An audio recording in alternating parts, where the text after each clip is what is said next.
കോട്ടയത്തെ എൻഡിഎ പ്രചാരണ പരിപാടികളിൽ പി.സി. ജോർജ് പങ്കെടുക്കേണ്ടതില്ലെന്ന നിലപാടിൽ ബി.ഡി.ജെ.എസ്. ഈ നിർദ്ദേശത്തെ തുടർന്നാണ് പാർലമെന്റ് കൺവെൻഷനിൽ നിന്നും ജോർജിനെ ബി.ജെ.പി. നേതൃത്വം ഒഴിവാക്കിയത്. ഇതുമൂലം ജില്ലയിലെ എൻഡിഎ മുന്നണിയിൽ തർക്കം രൂക്ഷമാണ്.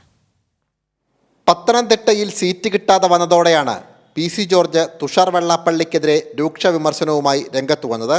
പി.സി. കെട്ടിവെച്ച കാശ് പോലും കിട്ടാത്ത ഒരു നേതാവാണ് എന്ന തരത്തിലാണ് തുഷാറിൻ്റെ പ്രതികരണമുണ്ടായിട്ടുള്ളത്. അവന് വിവരമുണ്ടോ? ഒരു ഒറ്റയ്ക്ക് ഇന്ന് 22 ഭൂരിപക്ഷം കെട്ടി എനിക്ക് കെട്ടിവെച്ച് കിട്ടുന്നത് അവന് വിവരമുണ്ടോ? അത് ചോദിക്കുന്നില്ല എന്നോട് നിങ്ങളൊക്കെ. നാണക്കെട്ട ചോദ്യം. ജോർജിന് അതേ നാണയത്തിൽ തുഷാറും മറുപടി നൽകി.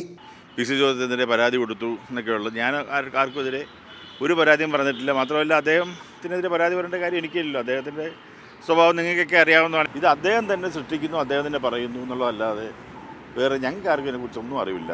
അദ്ദേഹത്തിന് സീറ്റ് ആഗ്രഹമില്ലാത്ത ഒരാൾക്ക്, സീറ്റ് കിട്ടിയാൽ ബോധം കെട്ട് പോകുമെന്ന് പറഞ്ഞൊരാൾക്ക് സീറ്റ് കിട്ടാതിരിക്കുമ്പോൾ ഇങ്ങനെയൊക്കെയുള്ള ആരോപണങ്ങൾ പറയേണ്ട ആവശ്യം എന്താണ്? ഇരുവരും തമ്മിലുള്ള തർക്കത്തെ തുടർന്നാണ് ജോർജിനെ കോട്ടയത്തേക്ക് ക്ഷണിക്കേണ്ടതില്ലെന്ന തീരുമാനം ബി.ഡി.ജെ.എസ്. കൈക്കൊണ്ടത്. ക്ഷണിച്ചില്ലെങ്കിൽ താൻ പ്രചരണത്തിന് പങ്കെടുക്കില്ലെന്ന് ജോർജും നിലപാട് സ്വീകരിച്ചതോടെ തർക്കം രൂക്ഷമായി. ഇതിനു പിന്നാലെയാണ് കോട്ടയം മണ്ഡലം കൺവെൻഷനിൽ നിന്നും ജോർജിനെ ബി.ജെ.പി. നേതൃത്വം ഒഴിവാക്കിയത്. പ്രചരണ രംഗത്ത് സജീവമായ തുഷാർ വെള്ളാപ്പള്ളി പി.സി. ജോർജിനെ ഇതുവരെ കാണാൻ കൂട്ടാക്കിയിട്ടില്ല.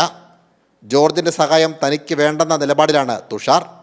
തൻ്റെ സ്വാധീനം എന്താണെന്ന് അനുഭവത്തിലൂടെ തുഷാറിനെ മനസ്സിലാക്കുമെന്ന നിലപാടിലാണ് പി.സി. ജോർജ്. ഇടത് വലത് മുന്നണിയിൽ കയറിക്കൂടുവാനുള്ള ശ്രമം പരാജയപ്പെട്ട് ഒടുവിൽ ബി.ജെ.പിയിലെത്തിയ പി.സി. ജോർജ് ബി.ജെ.പിക്കും തലവേദന സൃഷ്ടിക്കുകയാണ്. നിലവിൽ എൻ.ഡി.എ മുന്നണിയിലുണ്ടായിട്ടുള്ള തർക്കം തെരഞ്ഞെടുപ്പിന് ശേഷവും രൂക്ഷമാകുമെന്ന കാര്യത്തിൽ യാതൊരു തർക്കവുമില്ല. സാംജിത് ആർപ്പുക്കരയ്ക്കൊപ്പം സനോജ് സുരേന്ദ്രൻ, കൈരളി ന്യൂസ്, കോട്ടയം.